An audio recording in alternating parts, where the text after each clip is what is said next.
निर्विशेष शून्यवादी पाश्चात्य देशतारिणे। जय श्री कृष्ण चैतन्य प्रभु नित्यानंद, श्री अद्वैत गदाधर श्रीवासादि गौर भक्त वृंद। हरे कृष्णा कृष्णा कृष्णा हरे हरे, हरे राम राम राम हरे हरे। जय श्री प्रभुपाद की जय, गुरु महाराज की जय। ओम नमो भगवते वासुदेवाय, ओम नमो भगवते वासुदेवाय, ओम नमो भगवते वासुदेवाय। नारायणं नमस्कृत्य नरं चैव नरोत्तमं, देवीं सरस्वतीं व्यासा ततो जयमुदीरये। नष्टप्रायेषु अभद्रेषु नित्यं भागवत सेवया, भगवती उत्तम श्लोके भक्तिर्भवति नैष्ठिकी। ग्रंथराज श्रीमद् भागवतम की जय।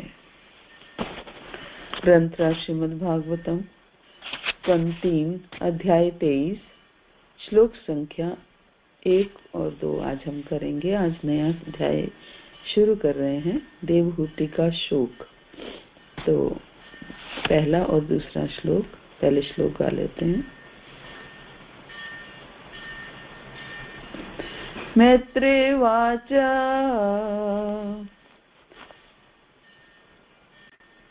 पितृभ्यां स्पृशते साध्वी पतिमिङ्गित कोविदा, नित्यं प्रियचर्या भवानीव भवं प्रभु। मैत्रेय उवाच पितृभ्यां प्रस्थिते साध्वी पतिमिङ्गित कोविदा, नित्यं पर्यचरत्या भवानीव भवं प्रभुम्।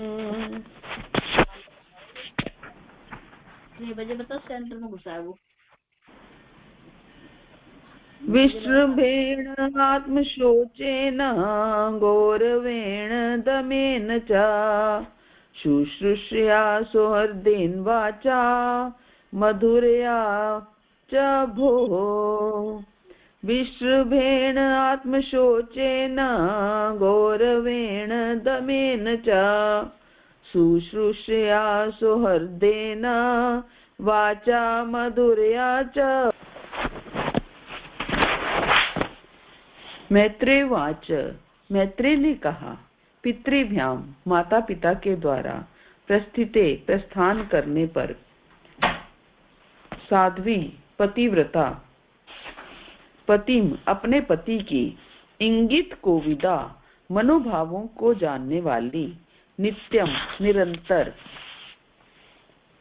परेचरत सेवा की, प्रीत्या प्रेम पूर्वक, भवानी देवी पार्वती इव समान, भवम शिवजी की प्रभु अपने स्वामी। मैत्रेय ने कहा, अपने माता पिता के चले जाने पर अपने पति की इच्छाओं को समझने वाले पतिव्रता देवहूति अपने पति की प्रतिदिन प्रेम पूर्वक सेवा करने लगी, जिस प्रकार भवानी अपने पति शंकर जी की करती है। तात्पर्य श्री प्रभुपाद द्वारा, श्री प्रभुपाद की जय, गुरु महाराज की जय। भवानी का विशेष रूप से दिया गया उदाहरण महत्वपूर्ण है। भवानी का अर्थ है भव अर्थात शिवजी की पत्नी। हिमालय राज की कन्या भवानी अथवा पार्वती ने शिवजी को अपना पति चुना, जो भिक्षुक की तरह प्रतीत होते हैं। राजकुमारी होते हुए भी उन शिवजी को पाने के लिए उन्होंने अनेक कष्ट सहे, जिनके पास घर तक ना था और जो एक वृक्ष के नीचे बैठकर ध्यान में सारा समय बिताते थे। यद्यपि भवानी एक बहुत बड़े राजा की कन्या थी, किंतु वे भिक्षुणी के समान शिवजी की सेवा किया करती थी। इसी प्रकार देवहूति सम्राट स्वयंभू मनु की कन्या थी, तो भी उसने कर्दम मुनि को अपने पति के रूप में वरण किया। वह उनकी अत्यंत प्रेम पूर्वक सेवा करती थी और उन्हें प्रसन्न करना जानती थी, अतः उन्हें यहाँ पर साध्वी कहा गया है, जिसका अर्थ होता है पतिपरायणा पत्नी या पतिव्रता स्त्री। ये दुर्लभ उदाहरण वैदिक सभ्यता का उदाहरण है। प्रत्येक स्त्री को देवहूति या भवानी के सदृश श्रेष्ठ तथा पतिव्रता होना चाहिए। आज भी हिंदू समाज में अविवाहित लड़कियों को शंकर जी की पूजा करने के लिए कहा जाता है, जिससे उन्हें उनके समान पति मिले। शिवजी ऐश्वर्य या इंद्रिय तृप्ति की दृष्टि से नहीं, वरना भक्तों में सर्वश्रेष्ठ होने के कारण आदर्श पति हैं। वैष्णवा नाम यथा शंभु। शंभु या शिवजी आदर्श वैष्णव हैं। वे भगवान राम का निरंतर ध्यान करते हैं और हरे राम हरे हरे मंत्र का जप करते रहते हैं। शिवजी का एक वैष्णव संप्रदाय है जो विष्णु स्वामी संप्रदाय कहलाता है। अविवाहित कन्याएं शिवजी की पूजा इसलिए करती हैं जिससे उनके समान ही वैष्णव पति प्राप्त हो। लड़कियों को कभी भी धनी या ऐश्वर्यवान पति चुनने की शिक्षा नहीं दी जाती, किंतु यदि लड़की इतनी भाग्यवान होती है कि उसे शिवजी के समान उत्तम भक्त पति प्राप्त हो तो उसका जीवन सफल हो जाता है। पत्नी अपने पति पर आश्रित होती है और यदि पति वैष्णव हुआ तो वह अपने पति की भक्ति में हिस्सा बटाती है, क्योंकि वह उसकी सेवा करती है। पति और पत्नी के बीच इस प्रकार सेवा तथा प्रेम का आदान प्रदान ग्रस्त जीवन के लिए आदर्श है। विश्रम्भेन आत्मीयता से, आत्मशोचेन मन तथा देह की शुद्धता से, गौरवेण सम्मान से, दमेन इंद्रियों को वश में करके, च तथा शुश्रूषया सेवा से, सौहर्देन प्रेम से, वाचा वाणी से, मधुरया मीठी, च तथा भी, हे विदुर देवहूति ने अत्यंत आत्मीयता और आदर के साथ इंद्रियों को वश में रखते हुए प्रेम तथा मधुर वचनों से अपने पति की सेवा की। यहाँ पर विश्रम्भेन और गौरवेन ये दो शब्द अत्यंत महत्वपूर्ण हैं। देवहूति ने इन्हीं दो विधियों से अपने पति की सेवा की।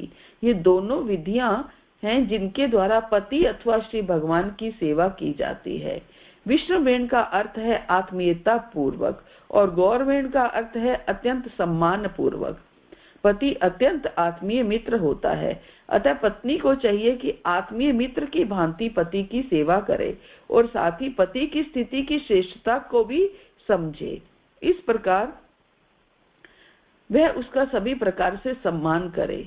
एक पुरुष तथा एक स्त्री के मनोभाव में अंतर होता है। अपनी शारीरिक संरचना के कारण पति सदैव पत्नी से श्रेष्ठ बने रहना चाहता है और स्त्री शारीरिक संरचना के कारण स्वाभाविक रूप से अपने पति से अवर कोटि की होती है। अतः स्वाभाविक प्रवृत्ति यही है कि पति अपने को पत्नी से श्रेष्ठ मानता है और इसका पालन किया जाना चाहिए। यदि पति से कोई अलग हो जाए तो भी पत्नी को सह लेना चाहिए। यदि पति से कोई गलती हो जाए तो भी पत्नी को सह लेना चाहिए और इस प्रकार पति तथा पत्नी के बीच मन मुटाव नहीं रहेगा। विश्रम्भेन का अर्थ है आत्मीयता के साथ, किंतु इसका अर्थ ये भी नहीं है कि मान घटे नित घर के जाए। वैदिक सभ्यता के अनुसार पत्नी अपने पति को नाम से संबोधित नहीं कर सकती। आधुनिक सभ्यता में पत्नी अपने पति का नाम लेकर बुला सकती है, किंतु हिंदू सभ्यता में ऐसा नहीं है। इस प्रकार निम्नता तथा श्रेष्ठता का द्वैत चलता है। दमेन चा, पत्नी को किसी प्रकार का मन मुटाव होने पर अपने को वश में रखना सीखना चाहिए। सौहृद वाचा मधुरया का अर्थ है सदैव पति के कल्याण की आकांक्षा करना और उसमें मीठे वचन बोलना। बाह्य जगत में मनुष्य अनेक कारणों से विशुद्ध हो सकता है, अतः स्त्री को चाहिए कि घर में उससे मीठे वचन बोले। ओम ज्ञानतिमिरान्धस्य ज्ञानाञ्जनशलाकया चक्षुर्मिलितं येन तस्मै श्रीगुरुवे नमः। श्रीचैतन्य मनोभीष्टं स्थापितं येन भूतले स्वयं रूप कदा मह्यं ददाति स्वपदान्तिकम्। वन्देऽहं श्रीगुरो श्रीयुत्पत्कमलं श्री गुरून् वैष्णवांशं श्री रूपम सागर जातम सैगण रघुनाथान्वितम तम सजीवम साद्वैतम सावधूतम परिजन सहितम कृष्ण चैतन्य देवम श्री राधा कृष्ण पादान सैगण ललिता श्री विशाखान्वितांश। हे कृष्ण करुणा सिंधु दीन बंधो जगतपते गोपेश गोपिका कांत राधा का नमस्तुते। तप्त कांचन गौरांगी श्री राधे वृंदावनेश्वरी वृषभानु सुते देवी प्रणमामि हरिप्रिये। वाञ्छा कल्पतरुभ्यश्च कृपा सिन्धुभ्यैव च पतितानां पावनेभ्यो वैष्णवेभ्यो नमो नमः। जय श्री कृष्ण चैतन्य प्रभु नित्यानंद श्री अद्वैत गदाधर श्रीवासादि गौर भक्त वृंद। हरे कृष्णा कृष्णा कृष्णा हरे हरे, हरे राम राम राम हरे हरे। हरे कृष्णा। सभी भक्तों को मेरा दंड प्रणाम। ग्रंथ श्रीमद् भागवतम की जय। ग्रंथ श्रीमद् भागवतम स्कंद 3 अध्याय 23 श्लोक संख्या 1 और 2।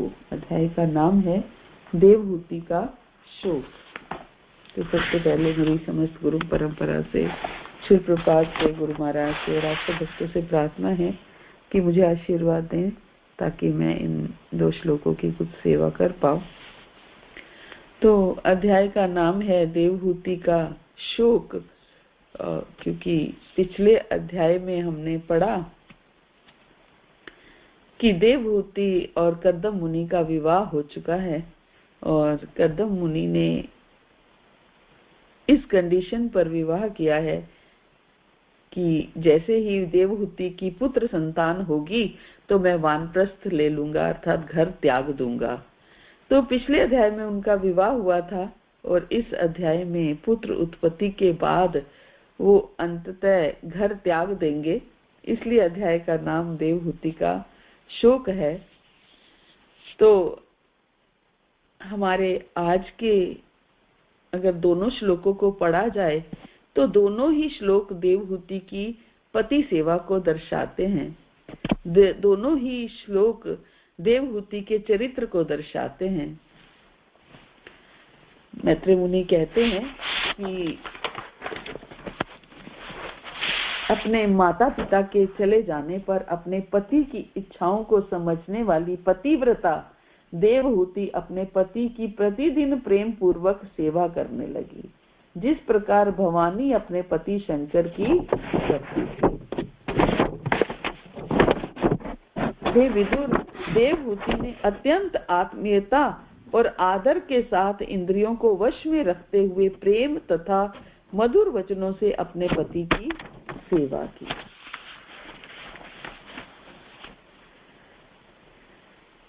तो यहाँ पर देवहूति को एक तरह से पतिव्रता स्त्री कहा गया है और सच में है भी।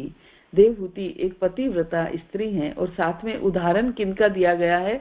भवानी का उदाहरण दिया गया है, पार्वती जी का उदाहरण दिया गया है। प्रभुपाद कहते हैं कि भवानी का अर्थ है भव, अर्थात शिव जी की पत्नी। भवानी का उदाहरण क्यों दिया गया है? क्योंकि दोनों की सिचुएशन लगभग सेम है, लगभग सेम है।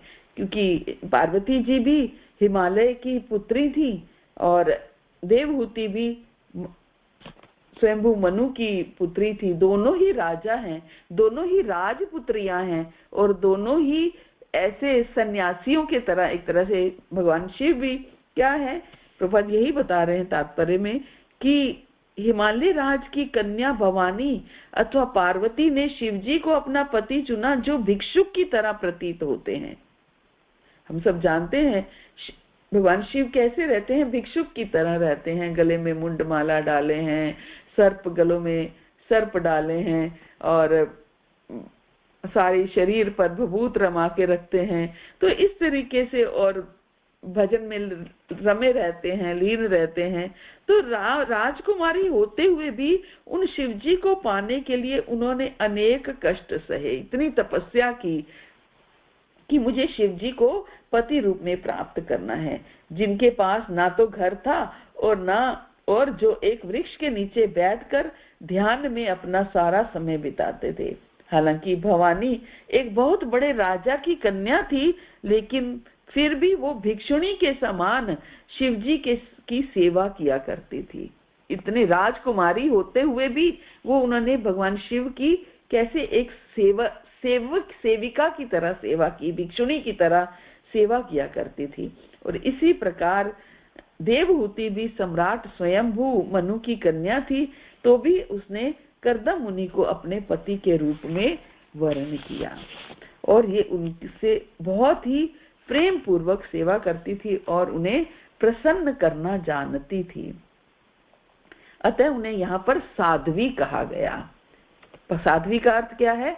पति परायणा पत्नी और पतिव्रता स्त्री। तो ये श्लोक क्या दर्शाता है, क्या सिखाता है कि हर स्त्री को देवहूति या भवानी के समान पतिव्रता होना चाहिए।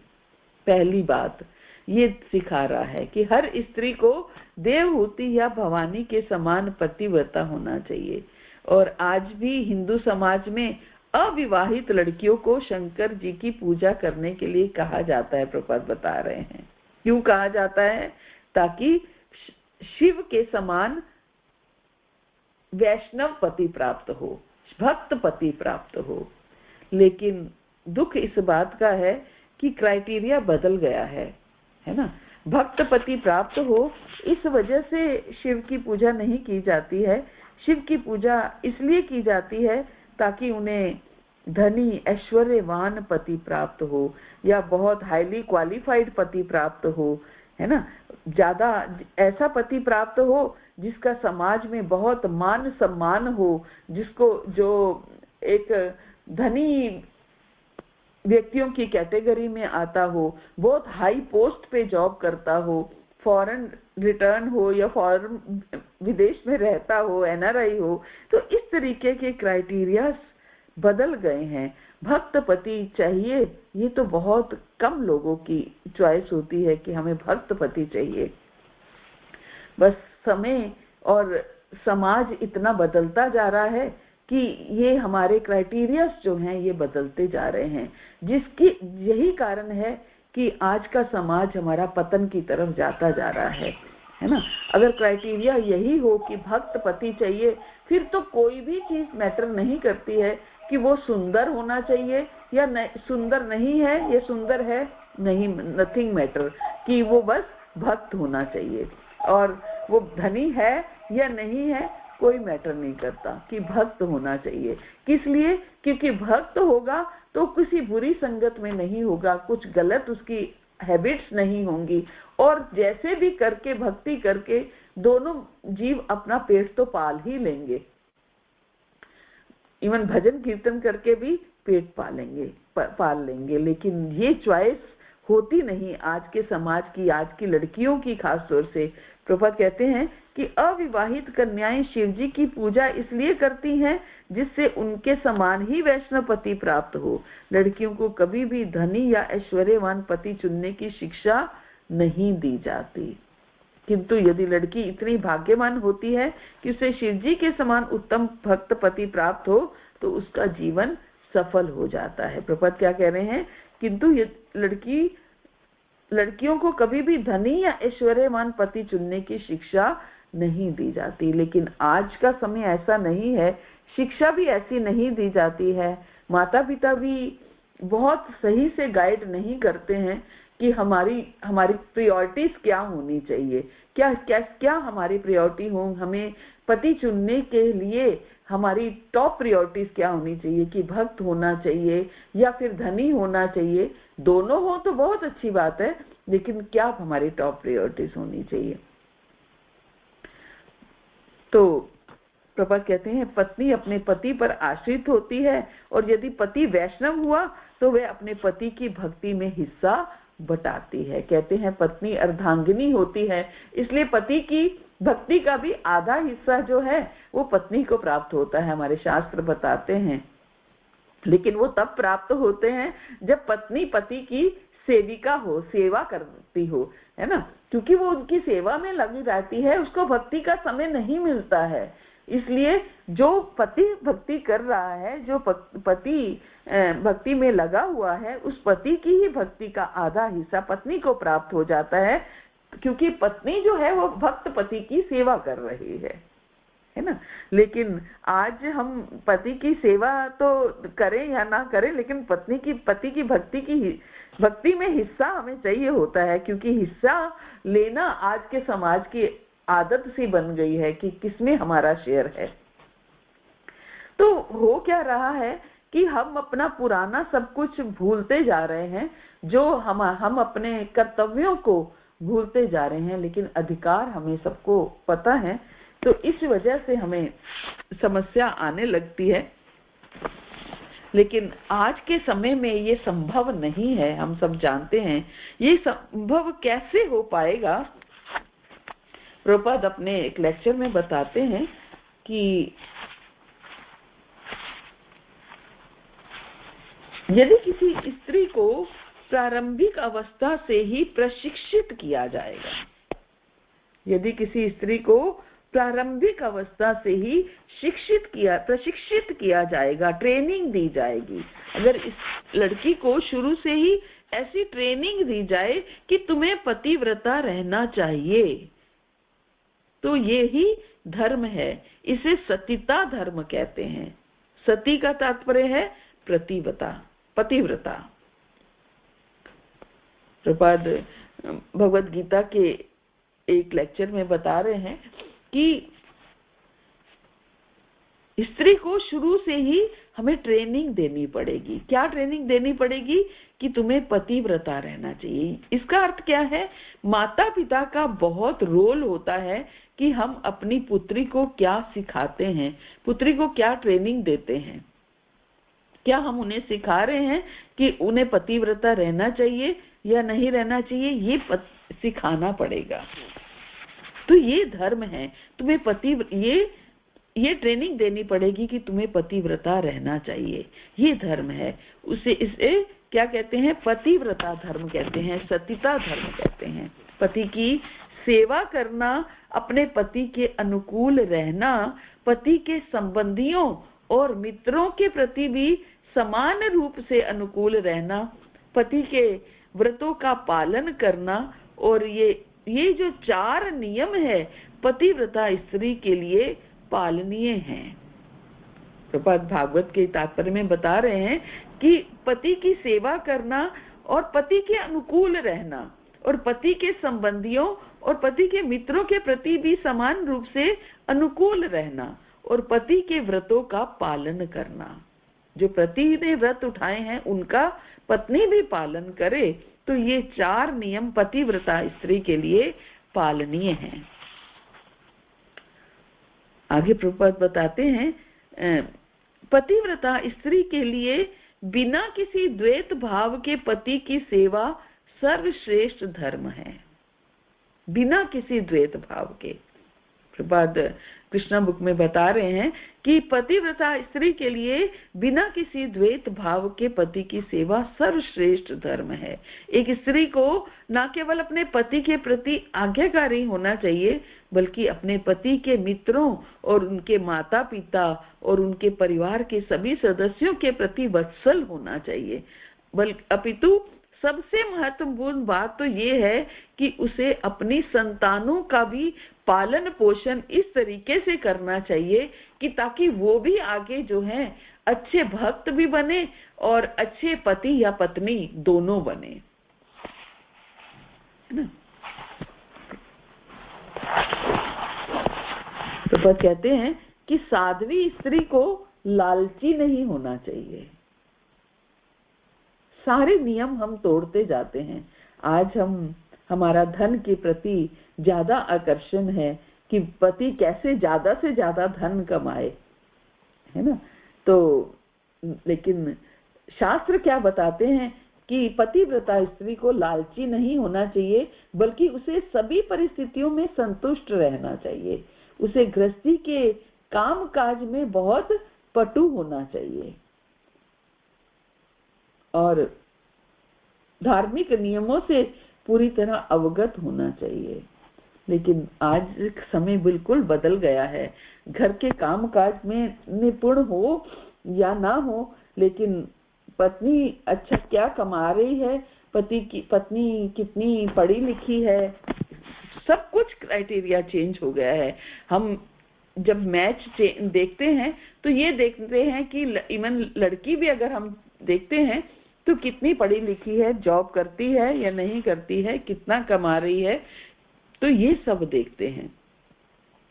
मुझे याद है मेरी एक फ्रेंड थी, तो वो लड़की, उनकी बेटी जो है वो काफी अच्छी क्वालिफाइड थी, हाईली क्वालिफाइड कंप्यूटर इंजीनियर। उस समय, आज से 25 साल पहले की बात बता रही हूँ, कंप्यूटर इंजीनियर थी उस समय। तो वो जब ब्याह करके गई तो उसको अच्छे से किचन का काम नहीं आता था, आटा वाटा गूंदना नहीं आता था। तो उसकी मदर इन लॉ ने उसकी मदर को बोल दिया कि आपकी मतलब उसका नाम लेकर के, उसको आटा गूंदना नहीं आता, हम लोग तो इतना काम करते थे, उसको आटा गूंदना भी नहीं आता है। तो उसकी मदर ने उसको क्या जवाब दिया कि आपको कंप्यूटर चलाना आता था? नहीं आता था ना। आज वो कंप्यूटर इंजीनियर है, तो अगर वो कंप्यूटर इंजीनियर है तो उसको अगर आटा गूंदना नहीं आता तो कोई बहुत बड़ी बात नहीं है। जो काम हमें जो काम नहीं आता था, आज उन बच्चों को वो काम आता है। तो बात हालांकि बुरी लगी उस समय, लेकिन बात एकदम सटीक थी कि सच में आज के बच्चे जो हैं वो दूसरा काम सीखते हैं तो घर के काम काज की तरफ उनकी रुचि भी कम होती है, उनका समय भी उनके पास कम होता है, और उनको उस चीज की जरूरत भी नहीं लगती है। ऐसा लगता है कि ये काम तो एक सेकेंडरी काम है, फर्स्ट प्रायोरिटी काम हमारा क्या है, हमारा जो स्टेटस है, हमारा जो हम जिस पोस्ट पर आ गए हैं वो उसका कार्य करना ज्यादा आवश्यक है। लेकिन हम नहीं जानते कि ये बात हमें मदर्स को या जो भी माता पिता हैं उनको सिखानी पड़ेगी कि घर में जो प्रेम प्यार बनेगा, घर में जो सुंदर वातावरण बनेगा, वो तभी बनेगा जब स्त्री अपने हाथ से बना करके अपने पति को, अपने बच्चों को खिलाएगी, तो ही प्रेम पूर्वक वातावरण बनेगा। आज पति कहते ना, गुरु माँ हमेशा कहती हैं कि पति का प्रेम उनके पेट के रास्ते से पाया जाता है। हमारे सामने तो जीता जागता उदाहरण है हमारे गुरु माँ, कैसे वो अपने पति की, गुरु महाराज की सेवा करती हैं, कैसे वो हर समय इस एज में भी उनके खान पान का, उनके पहनने का, उनके जाने का, उनकी मेडिसिन का इतना ध्यान रखती हैं कि हालांकि ऐसा कोई बहुत ज्यादा आवश्यकता नहीं है, इतने सेवक भी होते हैं करने वाले, गुरु ग्रंथ प्रभु हमेशा साथ संग रहते हैं, लेकिन फिर भी उनको इस मामले में किसी के ऊपर भी पूर्ण रूप से वो छोड़ती नहीं है, क्योंकि उनको ऐसा लगता है कि ये मेरा कर्तव्य है, ये मुझे करना है। और यही कारण है कि आज तक उनकी बॉन्डिंग है। तो ये अगर हम, ठीक है, स्त्रियां जितना भी कमा लेंगी, जितना भी सब कुछ कर लेंगी, लेकिन जो खुद करके देने से आपस में जो बॉन्डिंग बनती है, तभी आज के बच्चों में वो नहीं बन पाती है। वो इसलिए नहीं, आज जो डाइवोर्स हो रहे हैं, आज जो समय के साथ बदलाव हो रहे हैं, वो इस वजह से हो रहे हैं कि सेवा नहीं हो रही है। पत्नी पति की सेवा नहीं करती है, तो इसलिए पति भी बहुत ज्यादा ध्यान नहीं देते हैं। अगर पत्नी पति की सेवा करेगी तो पति भी पत्नी की सेवा करते हैं। ऐसी बात नहीं है कि पति पत्नी की सेवा नहीं करते हैं, वो भले ही किसी और तरीके से करते हैं, लेकिन करते वो भी हैं। लेकिन वो तब करेंगे जब पत्नी पति की सेवा करेगी, क्योंकि आज की पत्नियां, आज की लड़कियां सेवा नहीं करना चाहती हैं। वो ये सोचती हैं कि हम कमा रहे हैं, हमारे पास समय ही कहाँ है। तो वो ये भूल जाती हैं कि जो प्रेम बनेगा, जो वो कमाने से नहीं बनेगा, प्रेम केवल और केवल सेवा से बनेगा। जब वो अपने पति को प्रेम से बना करके खिलाएंगी, जब अपने पति को वो का ध्यान करेंगी, उनके खान पान का, उनके रहन सहन का, सब चीज का ध्यान करेंगी, तभी उनकी आपस में प्रियता हो पाएगी। ये बात हर माता पिता को अपने बच्चों को सिखानी चाहिए और ये बहुत आवश्यक है। अगर हम आने वाले समाज को सुधारना चाहते हैं, आने वाले समाज में जो ये डाइवोर्स की जो ये बढ़ती जा रही है, परसेंटेज बढ़ती जा रही है, अगर हम इसको कम करना चाहते हैं तो ये हर माता पिता को, ये नहीं कि लड़की के माता पिता को, लड़के के माता पिता को भी ये सीख देनी चाहिए कि कैसे पति के साथ बॉन्डिंग रखनी है और कैसे पत्नी की बॉन्डिंग रखनी है। पति के लड़के के माता पिता भी हम देखते हैं कि अगर लड़के ने कोई पत्नी के साथ थोड़ी सी भी मदद कर दी, थोड़ा सा भी उसके साथ प्रेम का थोड़ा वो दिखा दिया कि वो उसकी केयर कर रहा है, उसकी थोड़ी सी हेल्प करने की सोची, तो लड़के के माता पिता भी उसको हर तरीके से हंसी करना और क्रिटिसाइज करना, हो आज तो तू पत्नी की हेल्प करने लग गया, पहले तो तू कभी काम नहीं करता था, अब तू काम करने लग गया। तो क्यों ऐसा क्यों होता है? क्या केवल पत्नी का ही कर्तव्य है कि वो अपने पति की सेवा करे या उसके परिवार के लोगों की सेवा करे? क्या पति का कर्तव्य नहीं है कि वो अपनी पत्नी के परिवार के लोगों के बारे में सोचे? अगर पत्नी पति के कर्तव्य के बारे में सोच रही है कि पति का परिवार मेरा परिवार है, इनकी सेवा करना मेरा कर्तव्य है, तो पति को भाई ये सोचना, पत्नी ये भी आशा करती है कि पत्नी का परिवार भी वो मेरे परिवार को भी अपना परिवार समझे, तो अगर उनको कभी जरूरत पड़े तो वो उनकी सेवा करे। तो इस तरीके से ये हम आज के समय में ये समाप्त होता जा रहा है। तो इसलिए ये सीख हम सबको अपने बच्चों को देनी है, चाहे वो लड़की के माता पिता हो चाहे लड़के के माता पिता हो। हम सोचते क्या है, हम ये सोचते हैं कि लड़कियों के माता पिता को तो सिखाने की आवश्यकता है, लेकिन लड़के के माता पिता को कुछ भी सिखाने की आवश्यकता नहीं है। तो यहाँ आकर के आपस में क्लैशेस होने लगते हैं, क्योंकि लड़कियां भी अधिकार चाहने लगती हैं। तो अगर दोनों तरफ से हो जाए तो बहुत अच्छा हो जाए। तो प्रभुपाद स्त्रियों के धर्म को समझा रहे हैं, और आज के समय में स्त्रियों का धर्म तभी चल पाएगा जब हम दोनों तरफ से वो कर पाएंगे। प्रभुपाद कहते हैं कि साध्वी स्त्रियां जो हैं लालची नहीं होती थी, अपितु सभी परिस्थितियों में संतुष्ट रहनी चाहिए। उसे गृहस्थी के काम काज में पटु होना चाहिए और धार्मिक नियमों से पूरी तरह अवगत होना चाहिए। उसे मधुर और सत्य भाषिणी होना चाहिए। पत्नी को क्या होना चाहिए? मधुर और सत्य भाषिणी होना चाहिए। उसे बड़े तर्क और सदैव शुद्ध और पवित्र रहना चाहिए। और इस तरह एक पतिव्रता स्त्री को उस पति की प्रेम पूर्वक सेवा करनी चाहिए जो पतित ना हो। प्रेम पूर्वक सेवा करनी चाहिए। जिस तरह पतिव्रता स्त्रियां अपने भद्र पतियों को अपनी सेवा से अपने वश में कर लेती हैं, उसी प्रकार से समदर्शी एवं हृदय से मुझ में अनुरक्त शुद्ध भक्तगण मुझको पूरी तरह अपने वश में कर लेते हैं। भगवान क्या कह रहे हैं कि जिस तरह सती स्त्रियां अपने भद्र पतियों को अपनी सेवा से अपने वश में कर लेती हैं, उसी प्रकार से समदर्शी एवं हृदय से मुझ में अनुरक्त शुद्ध भक्तगण मुझको पूरी तरह वश में कर लेते हैं। सती स्त्रियां क्या करती हैं? अपनी पतिव्रता स्त्री जैसे अपने पति को वश में कर लेती हैं सेवा से, भगवान भी वश में हो जाते हैं जब भगवान की हम इस तरीके से सेवा करते हैं।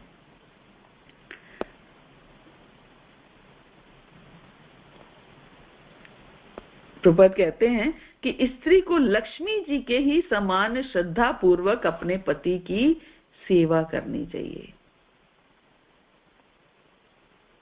लक्ष्मी जी के समान श्रद्धा पूर्वक, लक्ष्मी जी क्या है? हमेशा चरण दबाती रहती हैं, तो श्रद्धा पूर्वक अपने पति की सेवा करनी चाहिए। मनुष्य को भगवान का आदर्श दास होना चाहिए और स्त्री को लक्ष्मी के समान आदर्श पत्नी होना चाहिए। तब पति और पत्नी दोनों इतने श्रद्धा युक्त और प्रबल होंगे कि वो साथ साथ कर्म करते हुए भगवत धाम जा पाएंगे।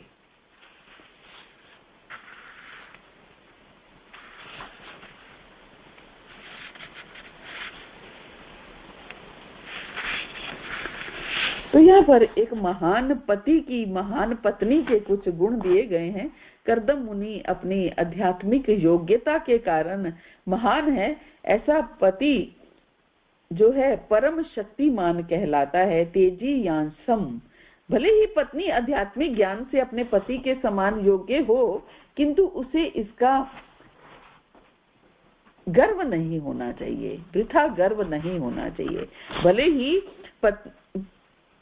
पत्नी जो है वो आध्यात्मिक ज्ञान में अपने पति के समान ही योग्य हो, किंतु उसे इसका वृथा गर्व नहीं होना चाहिए। कभी कभी पत्नी बड़े संपन्न परिवार की होती है, जिस तरह की हम देख रहे हैं। स्वयंभू मनु की पुत्री देवहूति थी और वे अपने पितृकुल पर इतरा सकती थी कि मैं इतने बड़े घर की हूँ, इतने बड़े खानदान की हूँ, किंतु ऐसा नहीं होना चाहिए, उसे ऐसा नहीं करना चाहिए। उसे अपने पति के प्रति विनम्र होना चाहिए। जो ही पत्नी को अपने मायके पर गर्व होने लगेगा, त्यों ही इससे पति पत्नी के बीच मन मुटाव उत्पन्न होता है और उसके वैवाहिक जीवन चौपट हो जाता है।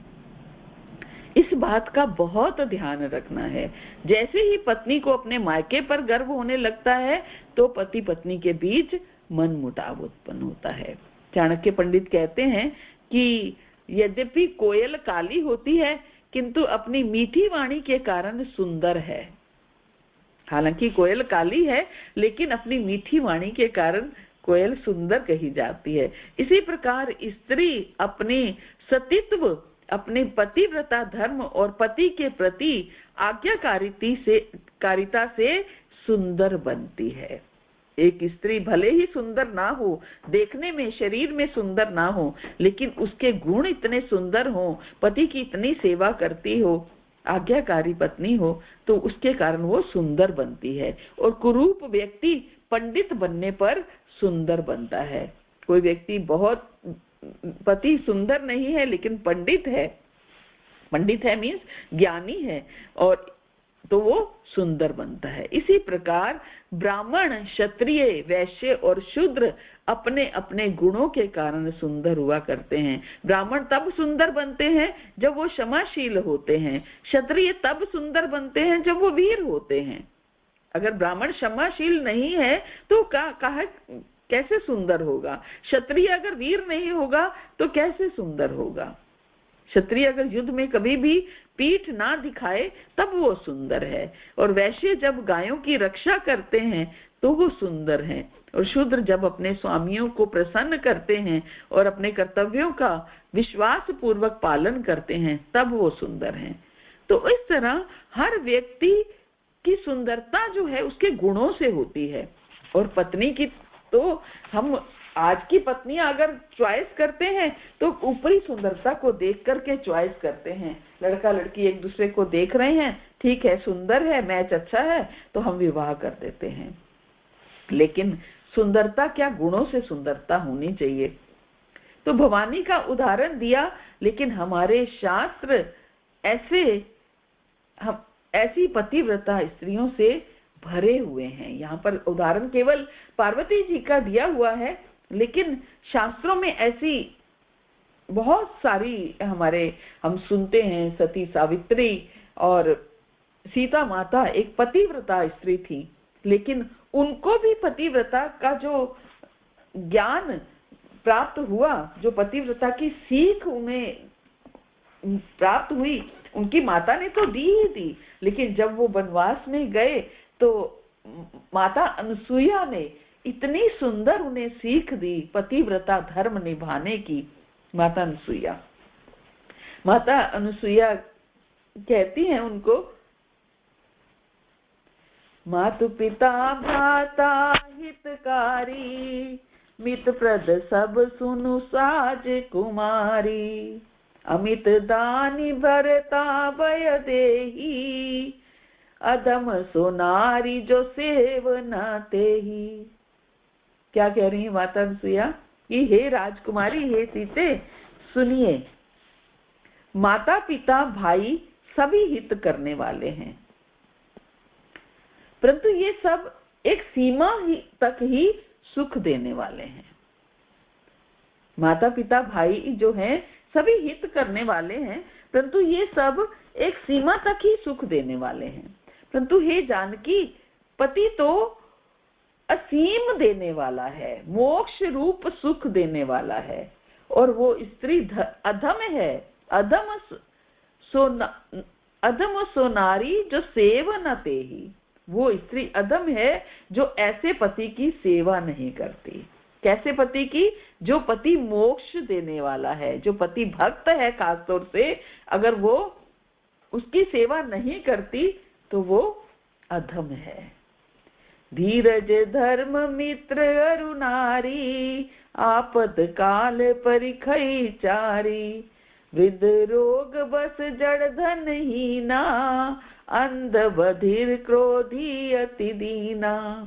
ऐसे उपति कर किए अपमाना, नारी पाव जमपुर दुख नाना। एक ही धर्म एक व्रत नेमा, कायम वचन मन पति पद प्रेमा।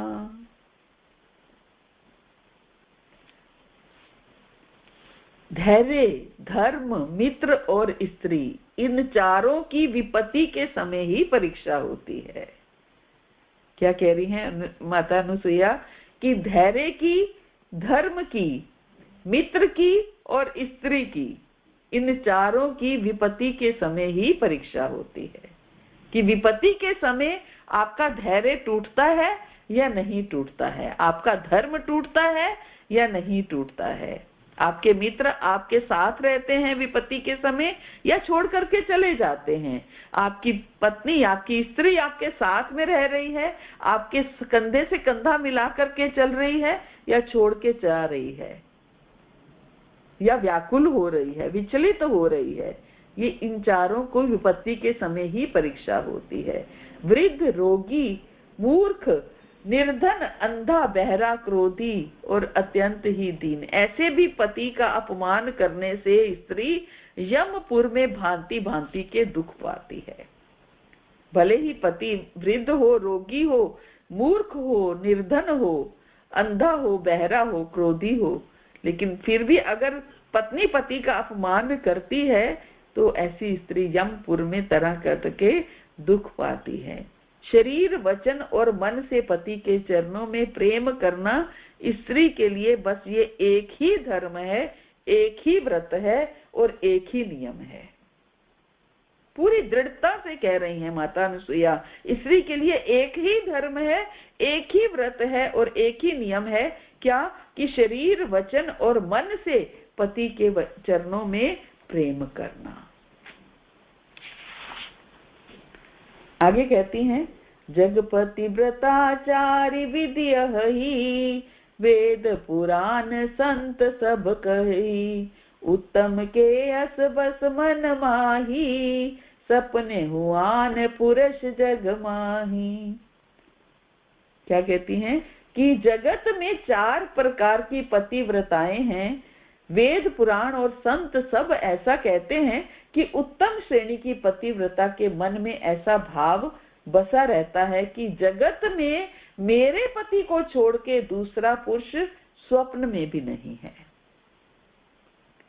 मेरे पति को छोड़ करके दूसरा पुरुष स्वप्न में भी नहीं है। मध्यम श्रेणी की पतिव्रता पराये पति को कैसे देखती हैं? जैसे वो अपना सगा भाई, पिता और पुत्र, अर्थात समान अवस्था वालों को भाई के रूप में, बड़े को पिता के रूप में और छोटे को पुत्र के रूप में देखती हैं। जो धर्म को विचार कर अपने कुल की मर्यादा समझकर बची रहती हैं, वो निकृष्ट स्त्री हैं, ऐसा वेद कहते हैं। मध्यम पर पति देखई कैसे, भ्राता पिता पुत्र निज जैसे। धर्म विचारी समुझी कुल रही, सोनी किष्ट त्रिय श्रुति अस कही। बिनु अवसर भय ते रह जोई, जाने हूँ अधम नारी जग सोई। पति भंचक पर पति रति करई, रौरव नरक कल्प सत परई। जो स्त्री मौका ना मिलने से या भयवश पतिव्रता बनी रहती है, पतिव्रता इसलिए बन रही है कि उसे बाहर निकलने का मौका ही नहीं मिल रहा, या फिर डर से पतिव्रता बनी है, तो जगत में उसे अधम स्त्री जानना है। पति को धोखा देने वाली जो स्त्री पराये पति से रति करती है, वह तो 100 कल्प तक रौरव नरक में पड़ी रहती है। पति को धोखा देने वाली।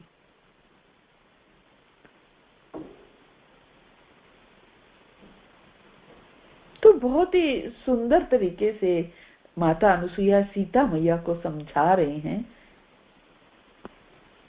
आगे कहती हैं, छन सुख लागी जन्म सत कोटि, दुख न समुझते ही सम को खोटी, बिनु श्रम नारी परम गति लई, पति व्रत धर्म छाड़ी छल गई।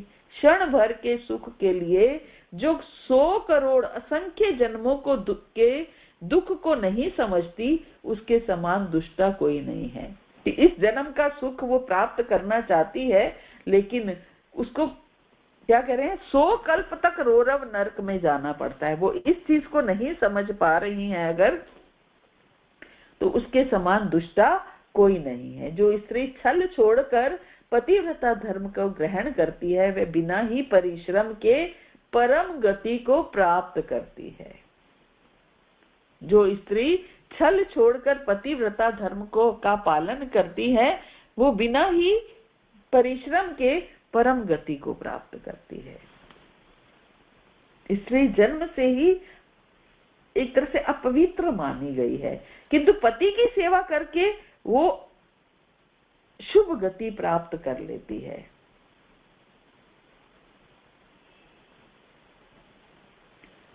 आज भी तुलसी जी जो हैं वो भगवान को प्रिय हैं। तुलसी महारानी भगवान को प्रिय है।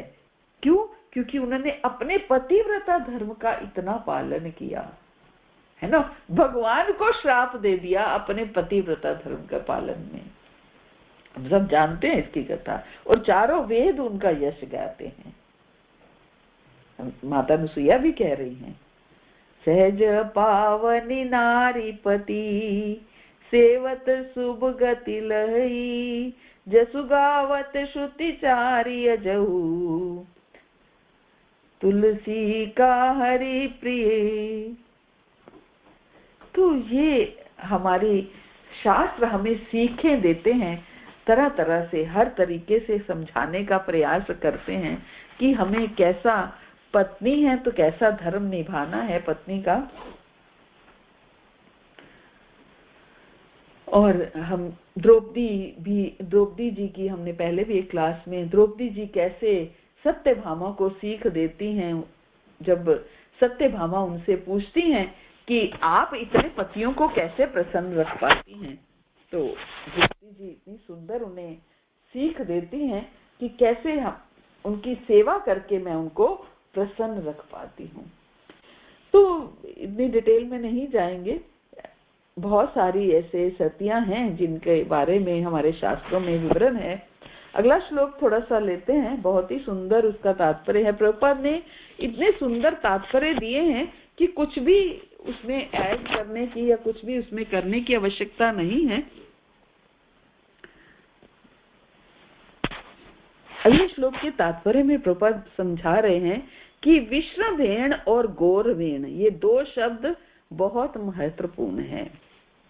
विश्रवेण आत्मशोचेन, गौरवेण दमेन चा। तो विश्रवेण और आत्म गौरवेण, ये 2 शब्द हैं। देवहूति ने इन्हीं 2 विधियों से अपने पति की सेवा की, और ये दोनों विधियां हैं जिनके द्वारा पति या श्री भगवान की सेवा की जाती है। क्या अंतर है दोनों में? विश्रवेण का अर्थ है आत्मीयता पूर्वक, और गौरवेण का अर्थ है अत्यंत सम्मान पूर्वक। विश्रवेण का अर्थ क्या है? आत्मीयता पूर्वक, और गौरवेण का अर्थ है अत्यंत सम्मान पूर्वक। अब दोनों को बैलेंस कैसे बनाना है, ये बहुत कठिन है।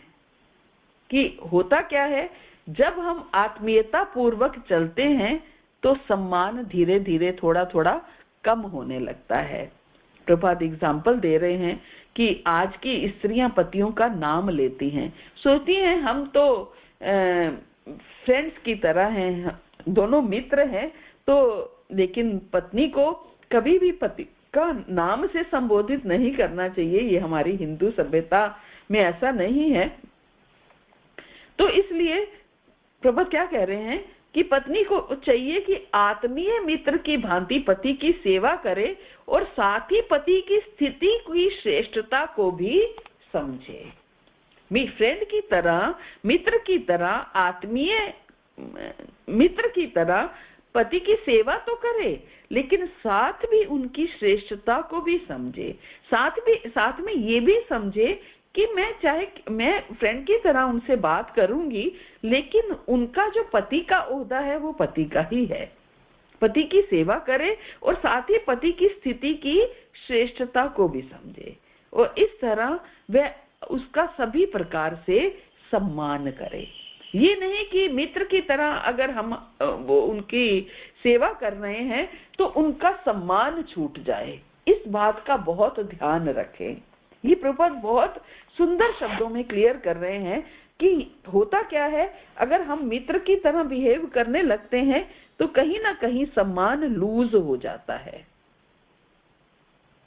ना, लूज हो जाता है इन द सेंस कि कहीं ना कहीं ये हो जाता है कि क्या है, फ्रेंड्स ही तो हैं, अगर मैं ये कर सकती हूँ तो वो भी कर सकते हैं। तो इस तरीके से एक मित्र की तरह उनका सेवा करे और कहीं साथ में सम्मान ये ना करे कि सम्मान लूज हो जाए। एक पुरुष और स्त्री के मनोभावों में प्रभुपाद कह रहे हैं अंतर होता है।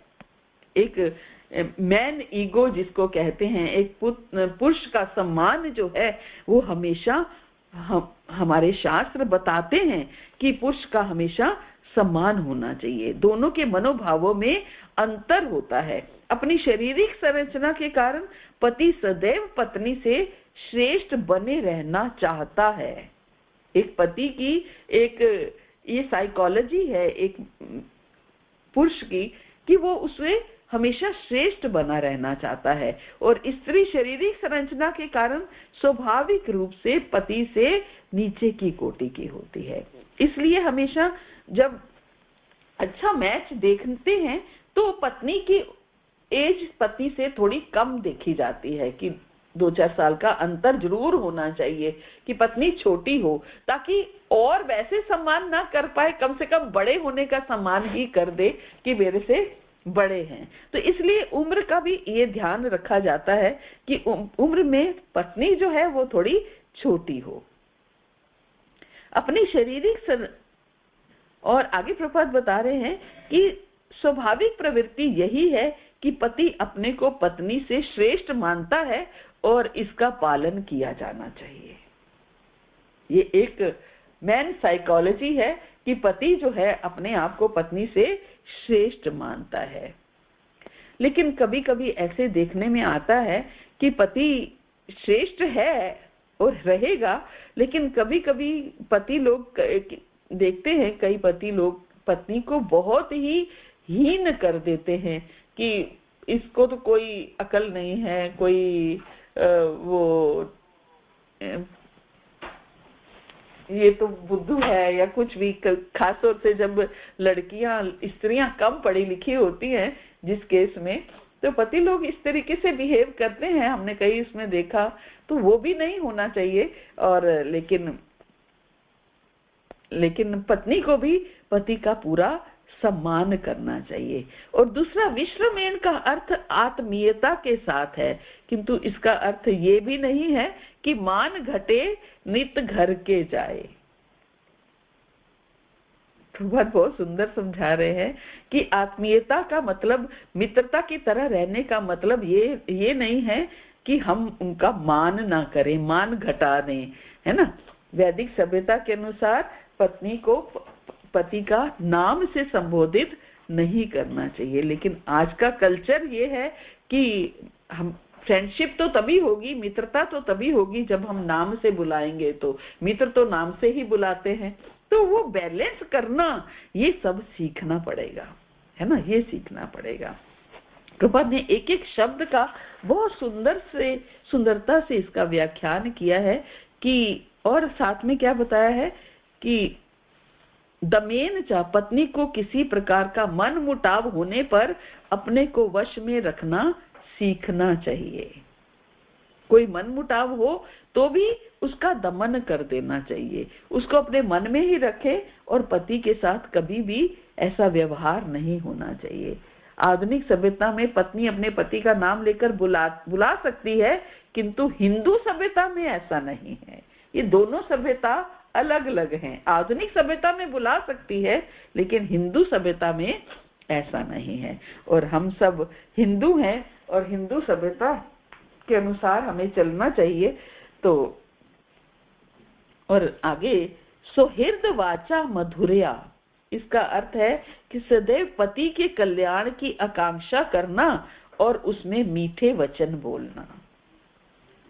हमेशा पति के कल्याण की आकांक्षा करना और उसमें मीठे वचन बोलना, ये स्त्री को सीखना चाहिए कि स्त्री को चाहिए कि घर में उससे मीठे वचन बोले।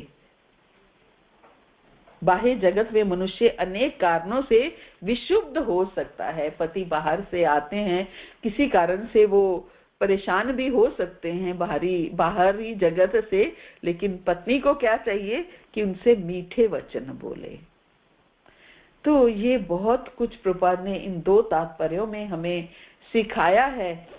देवहूति का उदाहरण देते हुए, कि देवहूति का प्रसंग को करते हुए, तो यही समझ में आता है कि किसी भी व्यक्ति का वास्तविक परीक्षण इस बात में नहीं है कि वह सुख और समृद्धि प्राप्त होने के समय क्या करता है।